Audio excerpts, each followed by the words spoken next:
Football fans, Gooners, welcome to another edition of the Positively Uncensored Arsenal. Happy New Year to you all. Again, I apologize. I have had some family issues, uh, and they have precluded me doing a podcast. I missed the Fulham match, although I know the result very well. But I couldn't. Like most fans could not miss the match yesterday between Arsenal and Liverpool at home.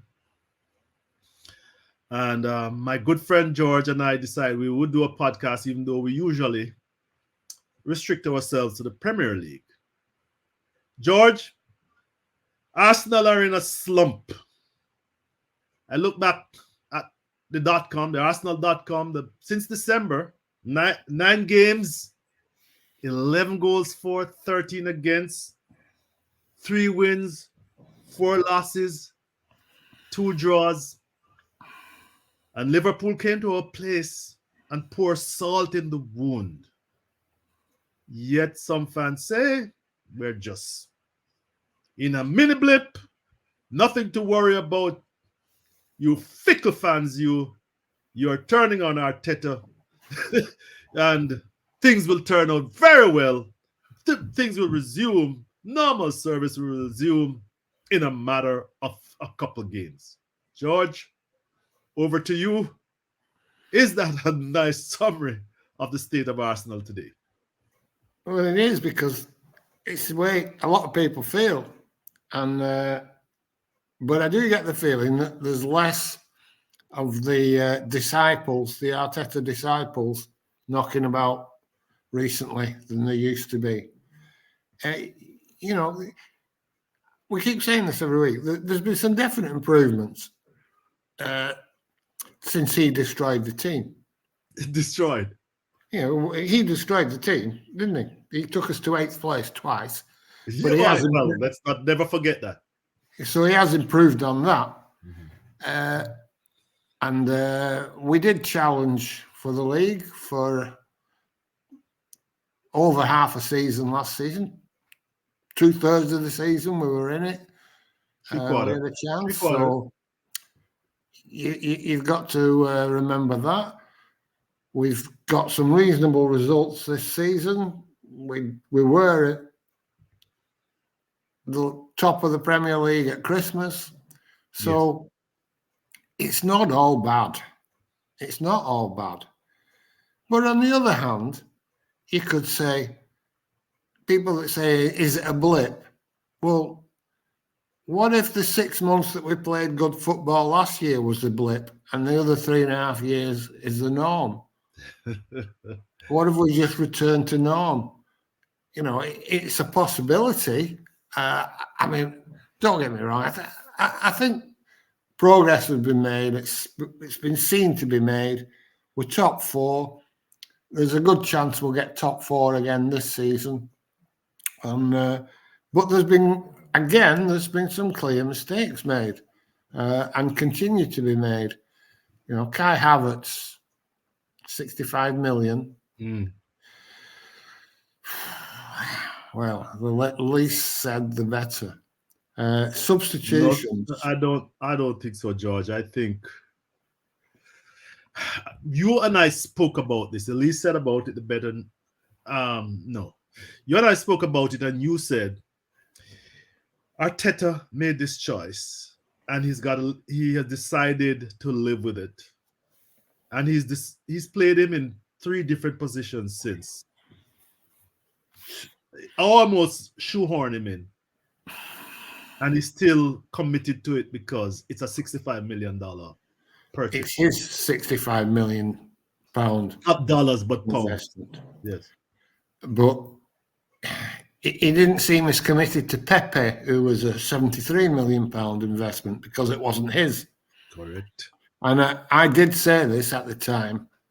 You're right. I predicted that no matter how bad he was, Arteta had to stick with him, because to not stick with him is an acceptance that he's made a mistake in the market, which we all can clearly see he has. I don't think he's an awful player. I don't think he's like complete waste of money, but he's certainly not 65 million pounds and £270,000 a week. We forget about the wages as well. Yes. Nobody talks about the wages these days, by the way, George. We're committed to that. You know, you think he would replace Xhaka, and people will tell you, well, he let Xhaka go because he wanted to go. His wife wanted to go to Germany.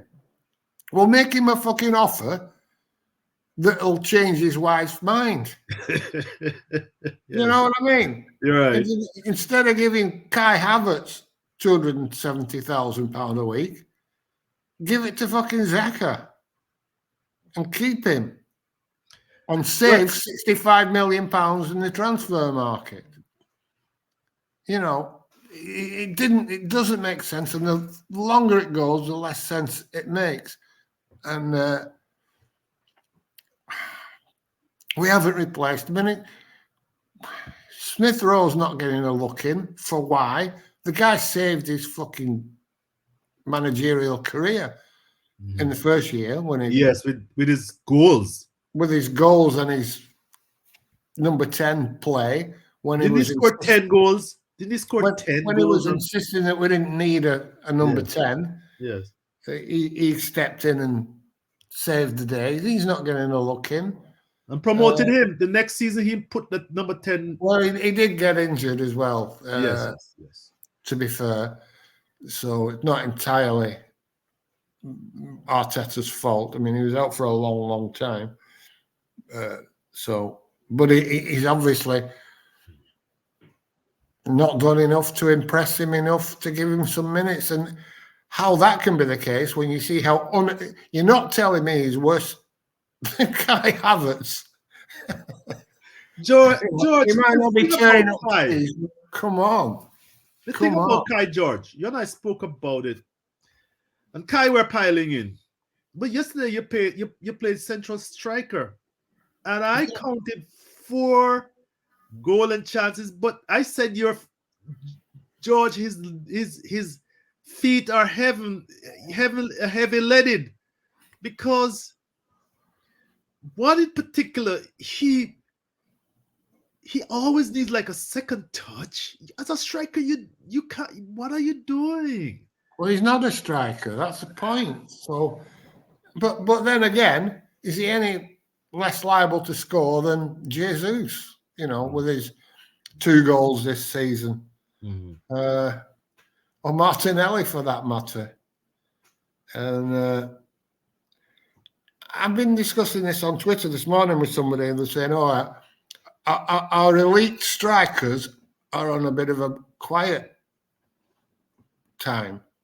I thought, elite goal scorers. That's what he said. He didn't say strikers. Our elite goal scorers. And I thought, who the fuck are they? Who's our elite goal scorer? We haven't got an elite goal scorer.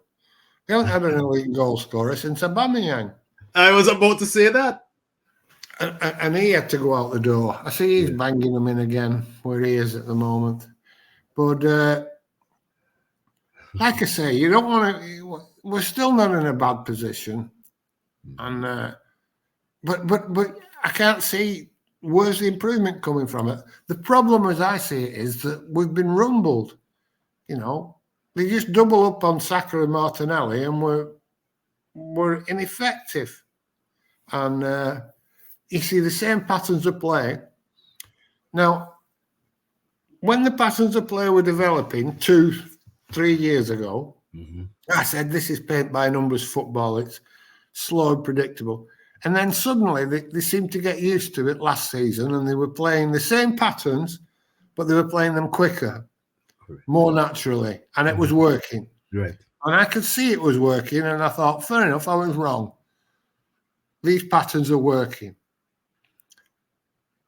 But in the Premier League, there's 19 other managers who all know 100 times more about football than us. Correct. And they look at it and they see the patterns. Yeah.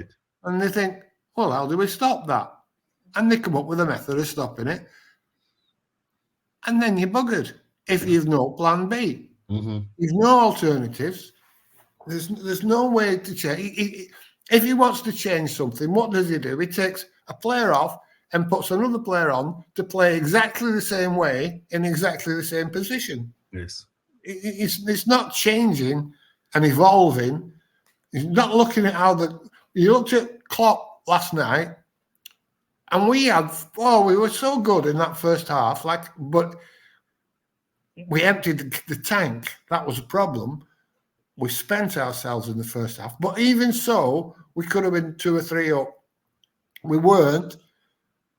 But Klopp went in at half-time, analysed the problem for his team, made a couple of tactical changes, and came out and turned the game around. George, I'm going to give you a classic example of this. I know I shared this with you. Look at these stats. The overall stats looks, equal. We having more possession. The shots look equal. The shots on target are in our favor, right? But as you know, let's go to the second half. This is where Klopp made his adjustments. You can see the highlights. They had far more shots in the second half. They had their 3 shots on target, which is 2 of them got well. Would you call the free kick the free kick by Trent? No, it wasn't a shot on target. But 3 shots on target, right? Yeah. While we were subdued. So your point being that whatever tactical adjustment Klopp made in the second half is the exact same tactical adjustment that I thought West Ham made in the last time they beat us 2-1 after falling behind. It is becoming a pattern, don't you think? Well, I think they worked us out. Yes. It's as simple as that. And the trouble with Arteta's system is, or his way of playing, it's so structured that everybody can see it. Everybody can see it. Even amateurs like us can see. You watch the play develop and you know how it's going to develop. You know where the next ball's going. You know what they're going to try and do. And they do it time and time and time. And sometimes they do it better than others, but they still do the same thing. And if the other guy is tactically astute, they come up with a solution to that problem, which nullifies us. And you can see, we've won 1 game in 7. We've scored 1 goal in our last 3 home games. Yes. 1 goal in our last 3 home games. Come on. Something's wrong. It's not something that's just going to fix itself. And I tweeted yesterday that this is his team now, in its entirety. You don't see any players from the previous regimes. They're his players. And there's clearly some deficiencies in the team. So, well, there's a left back deficiency, and there's a left back deficiency, George. Well, there's deficiencies everywhere. Yes. And it's his team. So people say, well, it's not his fault the players aren't scoring. So you think, well, is it not? They're his players. Is you telling me he's bought players and kept players that can't score? Therefore, that's down to him. If it's not the player's fault, then it's his tactics. One way or the other, he has to hold at least some of the responsibility for this. Whereas people are saying that, oh no, everything that's good about the club, Arteta does. Everything that goes wrong is nothing to do with Arteta. That's not going to hold for long. It's not holding now. It's not holding now, Shotta. It's gone. You can see the tides turning. And I hope we don't all turn on Arteta. I really do. Because it will achieve nothing. Absolutely nothing. People will dig in. You'll have lunatics on one side and lunatics on the other. And we'll be back to where we were with Arsene Wenger, a split fan base. That can't happen. We have to back him while he's here. We have to hope he gets it right. But you also have to admit it's not looking good. Correct. Whereas people will tell you, oh, it is looking good. Everything's rosy.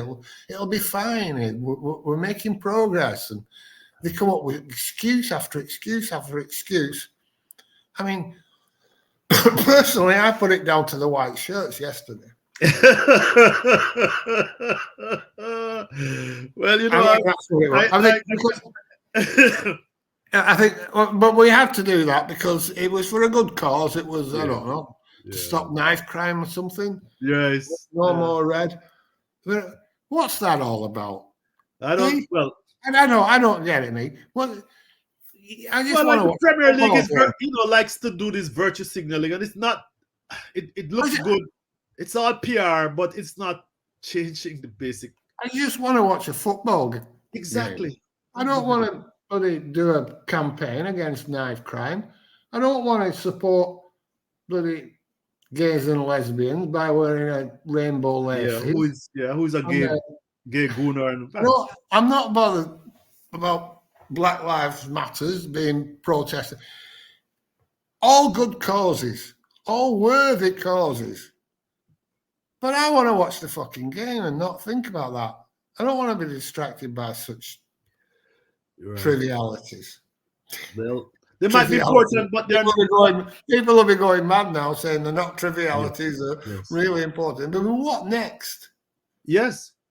I mean, what next? You're going to have the Palestinian. Palestine, Ukraine. Yeah. Fucking hell, it's never ending. Right. Every week that we're having to bloody wear a effeminate coloured headband in support of some cause or other. Anyway, George, I think that. No, George. I agree with you. The club taking on these fashionable causes. That's they didn't take on that's a dangerous road, and it will divide. It will divide the. Of course it will, because there'll be people for and against that. I mean, they didn't take on the cause of the Muslims in China, did they? No, whatever. No, we distanced ourselves from that. No, right. So, But George, focusing on the football, we discussed this. My thesis has been, and you just hinted at it in the earlier part, that the inverted wingers are being double upped on.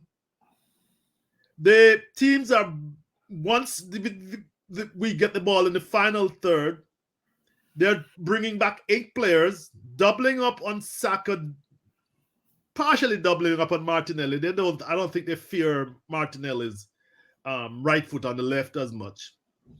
And they're willing to take their chances of the ball coming into the center, a very clustered center of the park. The 18-yard box are just outside. And we're not producing. Last year, Saka was getting off his shots. This year, he's not. Martinelli is not. I don't know. He's regressed this year. Can Arteta set up a more orthodox formation? And, it strikes me that Arsene Wenger used to only have one inverted winger.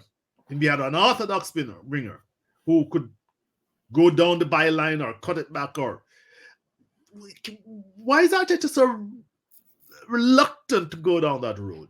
Because Pep Guardiola doesn't do it.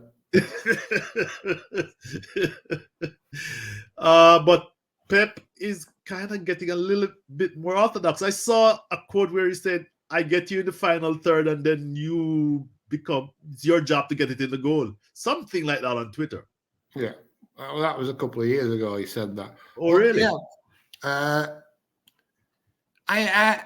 The thing is, it's not our job to come up with a system. Correct. We're fans. We just want to watch a system that works. Mm-hmm. And this one isn't. And like you say, Martinelli has he regressed? No, he hasn't regressed. No. Saka hasn't regressed. They've just been worked out. Mm-hmm. It's as simple as that. And there's no variation because the patterns of play have to be adhered to. I thought yesterday the biggest difference in the first half for us was the speed of play. And I thought that was driven by Jorginho, of all people. Right. He keeps the ball moving quickly. He's a fulcrum and he doesn't hang about on the ball. He gets it moving. And there's something not right, but it's not our job to say what it is. To be honest, it gets on my tits when I read fucking blogs and listen to podcasts of people pontificating as to what Arteta should do, as if they know, as if we know. Yes. We don't know. We can look at something and say, it's not right, it's not working, but it's not our job to tell him how to get it right. Just tell him that it's not right, and we know it's not right, so do something about it. And he's not stupid. He knows that it's not right. He knows something's not working. He'll have to come up with an answer. If he doesn't come up with an answer, we'll drop down the league. Because at the moment, every team that comes up against us knows how to stop us playing. Is he going to go into transfer? George, you're not going to get away from this. So, do you think he's going to go in the transfer market to solve his problems? Or will he coach his way out of this? Well, my fear is that he does neither. We don't go into the transfer market and he's not able to coach his way out of it. I hope he does. I don't think we'll spend a lot of money in the transfer market. We're not going to be spending, surely we're not spending £100 million on Ivan Toney. But some people will tell you that, we should. And when they say we, they mean Stan Kroenke.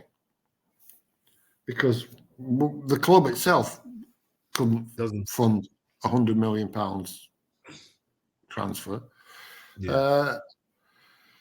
So I don't think would that be complying with? Sorry to cut you, and that would we be complying with FFP? I have been following all the FFP rules now, financial fair play rules, that closely. Right. Well, you have to do some juggling, and we might have to do a bit of Chelsea manipulating, extending contracts and reducing this, that, and the other, or some Manchester City fiddling, and increase our sponsor, get Walmart to sponsor the third team ladies shirt for £100 million or something. But no, I can't see us spending big. There's a limit to how much you can throw at it. I mean, he spent a fucking fortune already. £700 million, George. How much? 700 million pounds. Yeah, 700 million. It's a lot of money. And for what? We're not as good this year as we were last year. But that said, maybe if Timber had been fit, we might have seen an improvement there. But it's so funny that now we're not progressing. One of the main excuses is because Timber wasn't fit. And he would have replaced Shevchenko, who was supposed to have taken us to a different level last year. So go ahead. The two players that we bought last year that was game changers, Jesus and Shevchenko. Now people are saying they're a liability. Shevchenko, George. Shevchenko. Zinchenko, yeah. We could have done with him. Yeah, they're from Ukraine, George. We could definitely do with prime him at the moment, couldn't we? Yes. Zinchenko. Now him and Jesus are liabilities, according to many. But they were game changers last season. So Trossard, we brought him in this time last year. For why? He never fucking plays. Got 2 minutes. 2 minutes. That George, that brings into a question. You know, Arteta's in-game decisions. 2 minutes. This is a guy who scored 10 goals for you last year when you brought him in at the end of the season. This is one of your, I think he's a true striker in terms of his ability to, well, his ability to, put his laces through a ball. That's what I mean. I'm not saying he's a striker or number 11 or anything like that. And yet, 2 minutes, George, 2 minutes before the game, 88 minutes, and only 4 minutes extra time. That guy, because the ref wasn't fooling around and allowing a dawdling. So he should have known he only had about 6 minutes or so left. And also what's bring the on... point? Yeah. Him and Smith Rowe, you may as well not fucking bother. Really, what's the point? You only bring subs on at that time if you're trying to slow the fucking game down. Well, we were trying to score, not slow the game down. Contrast that with Klopp. And it was obvious. Sorry. No, George. Can I just say? Yes, go ahead, George. I'm sorry, interrupting you. You go ahead. If Emile Smith Rowe had the chances that Kai Havertz got yesterday, we would have scored. Exactly. He would have scored. Because it strikes the ball true and accurately. And he strikes it first time. Exactly. I just don't. So he should have been on earlier. And we're getting back to being depressed again. Yes. But, the point is, we're not.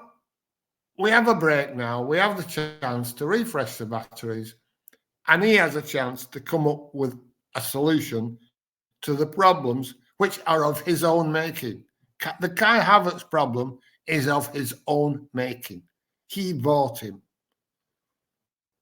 And if he, I said this at the beginning of the season, if he persists because he's afraid that his ego's going to get dented, we're in trouble. And that's exactly what's happened. He's persisting because he doesn't want to hold his hand up and say, it's not worked. George, I want you to have some final words for the fan base. I mean, some very good... I see some very good friends of yours. I'm trying to choose my words carefully. So, saying, don't be too critical. It's just a mini slump. I said it at the beginning. Is this attitude going to help us? Is that it? I suppose it's just they're urging patience. Well, good.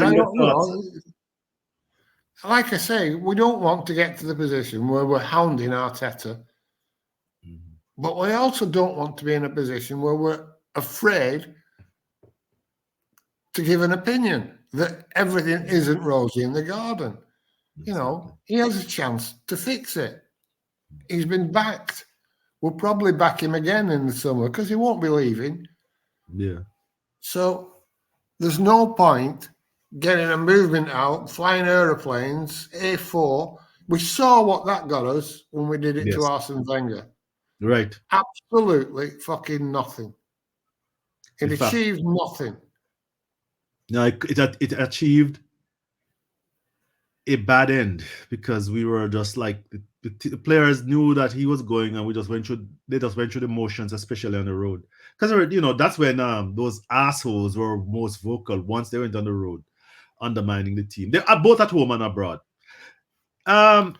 George, I said what was the last question.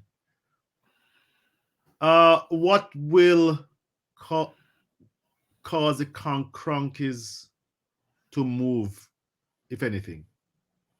To move on in what way? On Arteta. Well, I don't think anything will at the moment. Okay. Well, I don't think anything will. Said it. I think they're too invested in him. No. And at the moment, I think he's still got credit in the bank. A lot of people don't. More and more people are beginning to think that way. But I still think it's a small minority of the fans would want to replace Arteta. I don't want to replace Arteta. And that is a key shot. That's a key. That's key. Yeah. No, that is a key to his. Sorry. Yes. Yeah. No, I'm saying that the attitude of Cronkies is key in this. People who are beginning to, and I know that we also have some fans who are just. Yeah, Shotta. And also, what you've got to remember is, you're right. The attitude of the Cronkies is important. Key. It is the most important thing at the end of the day. Yes. But their attitude is affected by the attitude of the fans. Yeah. Yeah. You're not telling me that the Cronkies, having relied on Arsene Wenger for years to run the ship on a bloody shoestring, bring them in money, put them in a position where they could take ownership of the entire club. Yes. Not give him any money because they wanted Usmanov out. They got to that position. You're not telling me that all of a sudden they realised that he couldn't do the job. They bowed to the will of the fans and the media. Yeah. And we have to be careful that we don't, as fans, make it that they think that they have to do something to keep the fans on side. Because that's money. That's how they make the money off the fans. Right. And that's what they're in it for. That's what they're in it for. Yeah. Well, if anybody think that they're businessmen. You know, they own sports franchises, and they'll say we love all of them. Yeah, the businessmen who make the money from sports. Right. They're not sports fans who turn businessmen. Yes. The businessmen who make the money through sports. I mean, they would do anything if it suited the business model. You know, they'd move us to fucking LA if they thought it would. Like they did one of their American football team. George, let's leave it at that. I think that we have made some points that we hope our supporters, our listeners will on the bright side.